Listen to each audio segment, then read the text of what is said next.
Hey there! I'm Chroma, and welcome back to A Hat in Time. Last time, we revisited Mafia Town, and it was on fire from an active volcano that we had to deal with in order to save the town.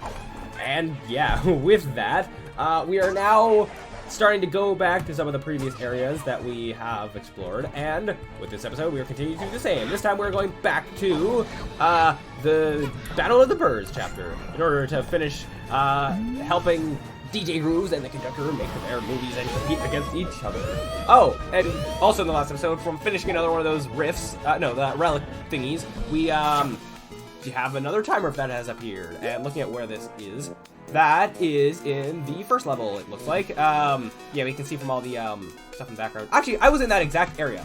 Right up there was the first ice yarn that we got us the ice hat. So, yeah, and then this one is on the Murder on the Owl Express thing. So I imagine if a third one appears, it'll probably be in the moon areas, I would think, just because of how they're likely to be spread out. Oh, we also can't, we also don't have enough ponds to open up this level. I kind of forgot that we needed to do that. Oops. Yeah, that's actually where I was planning on going in this episode, so I guess we're going over here then. So, this time then, I guess we're heading over to Train Rush. So we're going to be helping the conductor with another one of his movies. So let's see what is going to be entailed in this level. Now, this level is actually one of my favorite in the entire game, so I am looking forward to doing it, I guess. So here, we're back on the train, the same train as the Murder on the Owl Express, and then we can see the hourglass thing is right at the front of the train, so, or the timepiece is at the front of the train, so we can go and do that. And we have different music, everything's not all sepia tone, and we have the conductor here as well. Go on in, we're getting ready to shoot the biggest action movie in bird history. The movie is gonna be the bomb! Okay. I mean bomb in the good way, picnic. If you say so. That's a sentence you probably don't want to say at an airport, but we also have the thing that we can sit here and it does the same kind of thing where everything slows down and yeah. I don't know why there's all these like spots where you can sit in the game, but I guess just because there can be. So heading on inside. A load more explosives than usual today. We have a lot of owls saying things that there's no stops on the schedule. Yeah. Some money here, some health. I don't know why there's that much health just stacked together, especially right at the beginning of the level. We have a thing that we can grapple here, which is why we couldn't do this level without having the Hookshot. Thing here. They really doesn't run light. Let's first talk to the badge seller and see what you are selling. Young one. Which we won't be able to purchase any of, but you know, we can just see. So here we have another new thing. So as we buy things, new things appear, which is nice. Here we have the projectile badge. Hold and release the left click for a beam attack. That costs a lot. These are getting pretty expensive. 300, 500, 800. That is, that's not good. We're going to be needing a lot of pawns going forward. But we also need the 150 to buy the next level. So hopefully in this level, I could maybe get 150, but I don't know if that's going to happen. But anyways, let's hookshot this thing and see what it does. So we don't actually swing, it just kind of pulled a switch. And, right, here we have a thing. Listen up. I have some bad news. You look like you're in a seat that would be like the cockpit of like the front of the train, but we just saw you at the back of the train, so I don't know how you got there. That lever you just pulled, it starts the train self-destruct sequence, and that ain't no joke. It'll blow up. Oh no. I need a movie with some real intense action. So that's what we're gonna do. The train's gonna blow in a few minutes. But you can save us all, lassie. Get to the switch at the front of the train to turn it on. So, a movie that the whole thing is just somebody running to the front of a train. And you Okay. better make it in time, alright? I don't care about the owls or yourself, but you don't dare blow up me train for real. It's my baby. Then the bomb, if you don't want the bombs to actually blow up, you could just not have them be actual bombs and pretend they're real bombs like how actual real movies work. But you know. Over and out. Alright, and just like that, we have a short time limit to quickly get to the front of the train. There's time things that we can pick up. Now, I won't have a lot of time to like stop and talk, so I guess we're just gonna be heading on forward. So you can hit a switch, and then go forward. We also have music that's one of my favorite tracks in the game, being all, well, fast and action-y. Okay, so, we have lots of things. We have some, a clock thing down there that we can quickly get if we're fast enough. We have a lot of projectiles coming at us, platforms, yeah, okay, things shooting at us. Some switches that we have to hit in order to activate things, opening doors. Yes, there is, supposedly.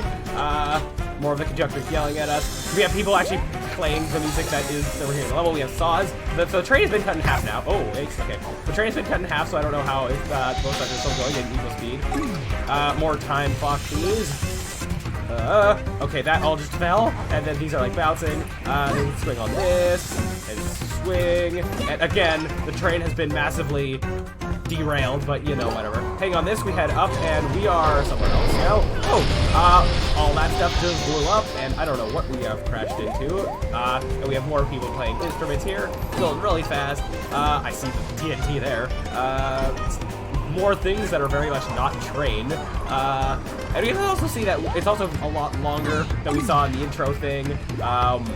Yeah, and a lot wider and not making sense of the proportions of real train stuff. Oh, I should probably be using the sprint pad. That might be a good idea. Okay, so... yes, going up and around, hitting all these switches in order to activate something. There's another clock there. We missed one pawn back there, but I think that's okay. So, heading around. Okay, all those activated. Now that piece of train is coming back at us. We jump on it, which it's also derailed, but whatever. Then we swing on this, swing on this, swing on this, and boom, smashing into the train. Even though if we look back, it's just a tiny window that we went through, but okay. So now everything's a lot of lava. That I don't know how that's not causing whatever explosive might be on and around the train to blow up. We have a, I think a new kind of enemy here. It looks like, yeah, some sort of bomb enemy. We can use our hookshot going up and around there. Again, more seeing of why we needed the hookshot to be able to go into this level.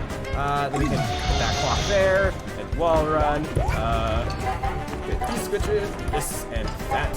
So many are getting blown up by the bombs that are trying to kill us. That's, okay. More clocks. There's a lot of clocks here. We are doing pretty good on time. I don't really need to rush, but I'm going to anyways because this movie needs action and things to be intense, right? Okay, so heading up and around. Okay. Boink, hit the last switch there, and pick these three. A lot more money, or not money. Time thingies. Boink. Right, and then we're doomed. Okay, so, and just like that, we have made it to the front of the train with a bunch of cameras on us. You made it! And in time! Yes, we did. Look at all this raw footage we got! Look at how you're running for dear life! Because I am. Oh, what? We did it in the name of cinematography! And to beat that no-good DJ Cruz. I bet he won't be able to make half the movie we just made. Making movies require writing scripts, yes, the filming, but then there's also a lot of editing that can sometimes take longer than the shooting process. Thing of a jigs you like. You deserve it. But he doesn't know that we like or need them. He's just been happening to give them to us. Okay, sure. So, yeah, we can't head back. But yeah, so that was that. Not the longest level, but one of the most action-packed. And when this game was in, like, beta stuff, and there was, yeah, all that going on, this was one of the levels that was kind of in a beta form that people got to play test and all of that, so, yeah, interesting thing there. This level, and I think the murder on the Owl's Breath, which makes sense because they're more, like, one-off things in a, like, one-off environment. Oh, and like that, everything, like the previous levels in this area, everything kind of pans out, and it's as if the whole thing was being recorded. You can also have this scroll down, and then we can see the points are from how much money we got and how much time that we have left. So I could have actually gone, like, tried to go faster, but I was trying to, like, explain things as we go. And like that, we have 1,516 points. So we are ahead of DJ Grooves, but, I'm willing to bet that when we do DJ Grooves' next level, we're probably going to get enough points to beat the conductor. So it looks like, because that means we only need to get like 500 points, and just the way that DJ Grooves levels, 2 levels are structured, it's a lot easier to get a high amount of points in those than the conductor's levels. So yeah, it looks like DJ Grooves is going to win, but I think that's okay, because in terms of showing off things I want to show off, I think it'd be better that DJ Grooves win. Oh, and we have a new person here. This looks A little familiar, but not someone that we've seen before. Let's see what this thing has to say. So, we meet again. My arch nemesis. It's the chef, the boss chef, King Mafia guy, whatever his name was. What? You don't remember me? How rude. It's me, boss of the Mafia. Remember? You blew me up in our little indiscretion, and your young friend captured my remains in this jar? She did now. That's I'm without a well, body. then. I should be furious, but it is okay. The past is the past, and I'll accept your carcass as an apology. No? You won't hand it over? Such nerve on such a small child. If I had hands, I would slap you. I mean, I already lost my soul to the Snatcher guy. I'm not going to give you my body as well. I'll just buy a new body then. There has to be some poor soul out there who would be willing to trade his corpse for money. Yikes. That is getting very dark very quickly. Oh my I may gosh. not look like it right now, but I'm well traveled. I know the whereabouts of all the secrets on this planet. Dude. Buy my map badge, and I will show you where you can find relics that will make you rich. Why can't you collect the relics yourself and sell them and be rich yourself? So here we have another thing we can buy. The first time we're getting a badge, well, okay, we got the Hookshot badge from that one chest, but then the first time that we're buying a relic, buying a badge from someone that is not the badge seller. So this person sells the compass badge that, as he said, allows us to track nearby tokens and gifts. So that will be good towards like potential 100% completion stuff. The main thing I was actually worried about whether or not I'd be able to find all of the relics and all that sort of stuff. I actually kind of forgot that this existed, and I thought that like if I had missed like one token in Mafia or town, then I wouldn't be able to necessarily find it. But no, it appears that that might not be the case, because I could potentially use that to find everything. So in terms of 100% lists, I might potentially go back and try to collect every single token and gift. Maybe I'll definitely get all the gifts because I kind of need to in order to unlock all the things for for completing the getting all the rifts in order to get all the timepieces. So I need to do that. But in terms of tokens, we will see. But anyways, speaking of tokens, now that's on my mind, we can head back over to this like gumball machine looking thing, and spending tokens, we can get some things. So, oh yeah, I guess I'm also gonna need a lot of tokens to get all this, but this is all optional stuff. So let's roll and see what we can get. So we get a hat flare. It looks like a Santa Claus hat. I'm gonna pass that up just because I want to show another new thing that we haven't seen yet that I can hopefully get. A new flare. That looks very similar to the other one that we got, so I'm gonna pass that up as well. So this third one I have to accept. Blammo. Yeah, okay, this is what I want to show off. So we got a new color. So like this says, dye the color of your clothes. So that is a little something something. So like so we can get different hats as we've seen, or not just different hats. We can get different looking hats. Like we saw over, if I go to the main menu here, we had this yeah, different looking version of the hats that we got. We can also get different colors that we actually look different. And maybe I'll spend the next episode rocking this color because why not? But then we can also go back to our normal color as well. So, interesting thing there. A lot of different cosmetic sort of things. But we also have another set of 3 tokens, so let's try and get another one. Dun dun dun dun dun dun. Blam! New remix. I guess I'll play this as well. Subcon Village, Sci-Fi Remix.